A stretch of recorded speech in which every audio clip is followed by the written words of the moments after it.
अस्सलाम वालेकुम नाजरीन, मैं आपको अपने इस चैनल पर खुशामदीद कहता हूं और प्लीज़ वीडियो देखने से पहले नेकी समझकर हमारी भी थोड़ी सी मदद कर दें कि हमारे चैनल को लाजमी सब्सक्राइब कर दें। ख्वाब की ताबीर बताने से पहले मैं आपको ख्वाब की ताबीर के बारे में हज़रत अली अलैहिस्सलाम का फरमान बताना चाहता हूं, क्योंकि बहुत से लोग कहते हैं कि ख्वाब झूठे होते हैं और हमारे इस्लाम में ख्वाब की ताबीर बताना गुनाह है, जबकि हज़रत अली अलैहिस्सलाम फरमाते हैं कि अगर मोमिन कोई ख्वाब देखे तो उसकी ताबीर जाननी उस पर वाजिब है, ताकि नेक ख्वाब से खुशी हासिल हो और बुरे ख्वाब से अमन में रहे।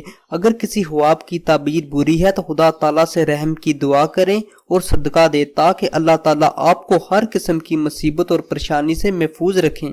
नाजरीन, आज मैं आपको ख्वाब में अंडा देखने और खाने की ताबीरें बताऊंगा। ख्वाब में अंडा देखने या पाने की ताबीर है कि औरत या कनीज मिलने की खबर पाएगा।